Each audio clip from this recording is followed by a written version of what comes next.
West Ham travel to Tottenham today for what is a crunch game for both clubs for different reasons, of course. Tottenham will be sort of sniffing blood, I guess, with Newcastle dropping points against Liverpool. That's for them, I guess. Results went their way a little bit today.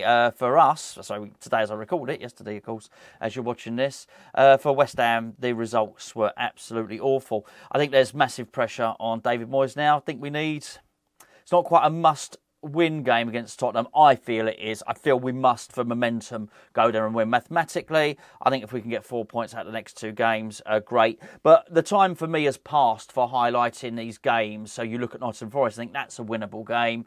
That's gone. We can't do that anymore. We can't pick and choose our games. We've got to start picking up a lot of points. We're going to have to win games against teams we don't expect. And let's be perfectly frank, teams like Nottingham Forest, in fact, you can use Nottingham Forest as an example if you want. We've not done too well this season. We're not good enough to look and say, oh, Wolves, we can beat them. Well, do you know what? We can't. We lose to them. Nottingham Forest, well, we can beat them. Do you know what? We can't. We lose to them. So gone are the days when we can pick and choose those games, beat those teams, and then maybe roll over and have our tummy tickled against the, should we say, the Sky Sports top six. Forget it. We've got to beat one of these teams. We can see now, Southampton showed the way. Southampton showed that there was a way to beat Chelsea. Actually, Chelsea showed us that there was a way to beat Chelsea. Anytime we attacked them, they folded, they capitulated, they panicked. We just didn't go for it at the very point when Mikel Antonio had completely roughed up the Chelsea defence. He'd turned them inside out. They were taking bookings. They were conceding free kicks. Took Mikel Antonio off. I mean,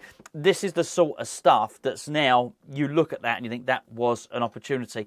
Now, it's easy to look at Tottenham and think that that's a wounded animal at the moment. They've got a lot of injuries. They certainly have.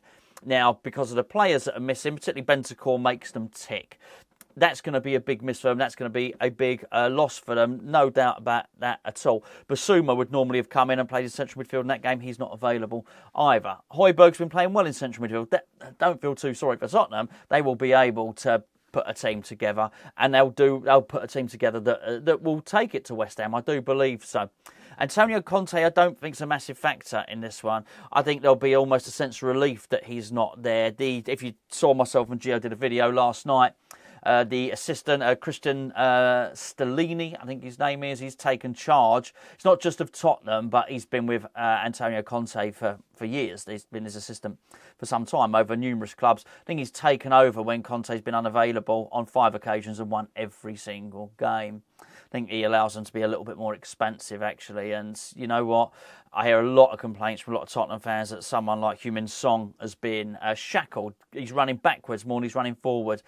This guy may well allow him to run forward. So I don't see this as an Antonio Conte team per se. I think, as I mentioned in the video yesterday, a bit like when Alan Irvine took over West Ham and we won. What did we beat? We beat Leicester 4-0 and Wolves 3-0. I think that's the right way round when David Moyes had COVID.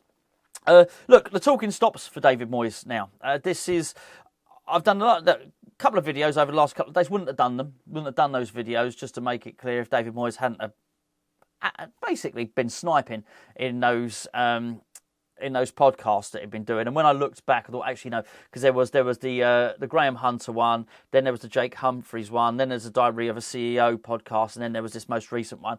He's done 4. And I'm not saying he's been digging people out in all of them. He hasn't necessarily been doing that.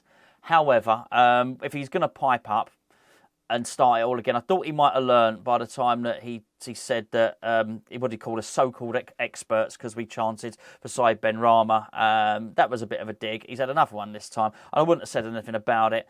A lot of you have agreed with what I said, and there's a few people defending David Moyes, which again is absolutely fine. It doesn't matter anymore. The talk doesn't matter. It doesn't matter what he says. He needs to just knuckle down, needs to get the job done now. I'm sort of sick of hearing it, really. He came out in the week and said that he wasn't sure that Danny Ings was ready. I'm sick of hearing the excuses. As someone said in the comments of one of the videos, I would like to hear what David Moyes got to say, good or bad. I don't want him stifled, and I would agree with that. I don't want him. I don't want him to feel that he has got to edit his language to that extent. I just think it's poorly timed. I just don't want to hear it now. It's not. I don't want to hear what he's got to say at all. I think just right now, just before this game, probably not best to do it. But it's taken on greater significance. There's no doubt about it. There's massive gravity to this game now because we're in the bottom three. And we're in the bottom three. Look, if you're in the bottom three, you're there because you deserve to be. Unless by some freak of the fixture list, you have 3-4 games in hand and something's happened. But that's not the case where we are. We have a 1 game in hand. We're playing tomorrow against Tottenham. Win that, we go 15th. That's absolutely fine. However, at the moment, it's not just points we're down there. We're down there on form as well. There are only 2 teams worse form than us, up directly below us, Leeds and Southampton. Then you go Bournemouth, Everton, Wolves, Leicester, Nottingham Forest, Crystal Palace. They've all got slightly better form than we have. I say slightly, some of them got considerably better form than we have, particularly if you're looking at Wolves. Yes, I know they lost their last game, but they got 3 wins in the last 5. What we'd do for 3 wins in the last 5. I really hope that David Moyes notices what's happening here. I really hope that he grasps the nettle. I hope... In fact, do you know what? In many respects, I don't care how he wins it, this one. He can defend. He can defend and block and try and tactically win this game by parking the bus. He can do that, but he has to win it. There's no allowances. Whereas there's probably a little... If he doesn't attack and he just defends all game and then we lose, he has nowhere to... There's nowhere to retreat to, as there are no excuses. Not that I want to hear any anyway. I think there comes a point when you are struggling and you have to think, well, we need to try and go for this. The Danny Ings thing, look, Scamacca's not going to be fit to start the game, apparently. So he says, I've no reason to disbelieve that. Scamacca's missed the last, 5, 6 games, whatever. He's not going to be match fit, is he? But, and Antonio's not been in bad, I was going to say form. It's not like he's scoring loads of goals, but he's looked okay, Antonio. I absolutely get it. It's not so much the selection of the personnel, it's the composition of the team, and it's the way we're just not set up to attack. And that was something that really annoyed me about Chelsea. As I say, we finished the half really, really strongly. We went in for half time and then we came out not buoyant. We didn't come out thinking, okay, we were dealing with a wounded animal. We came out, we just sat back and we just defended again.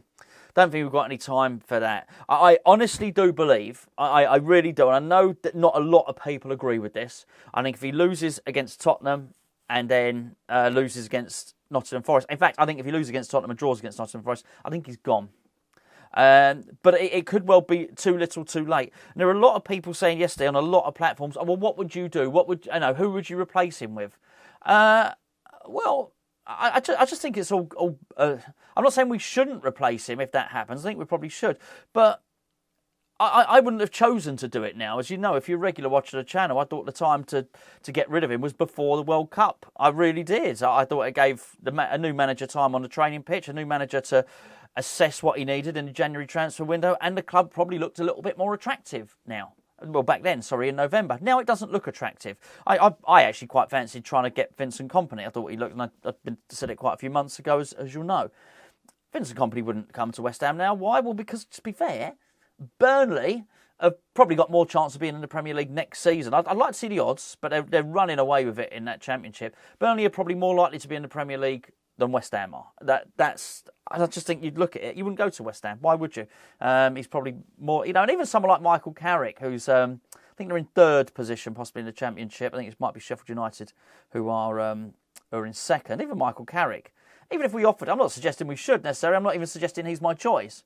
But would he come? You'd probably look at West Ham and think, no, I think I'll probably leave it. We weren't in that situation in November. We really weren't. Now, I know some people wanted Pochettino, some people wanted Tuchel, some people wanted somebody else. Whoever it might have been, they were highly likely. They're far more likely to come then. No one's going to want to come now unless it's old Rafa Benitez, whoever, as I understand it, was watching the game in Newcastle, apparently. So he's in the country. I'm not sure that means anything in particular. It might do. Who knows? Not even sure I want Rafa Benitez. But here's my point. It's not like I've got to this and you say now, and it'd be the same for all of you. I'll choose someone now. We shouldn't have to. We shouldn't be choosing someone now. This should have been dealt with before. And I do think the spotlight is going to fall on the board if we don't. If we get into trouble, because they had the opportunity and they hesitated, and nothing has happened. And I think it works both ways. I think if David Moyes gets us out of this, then fair play to the board.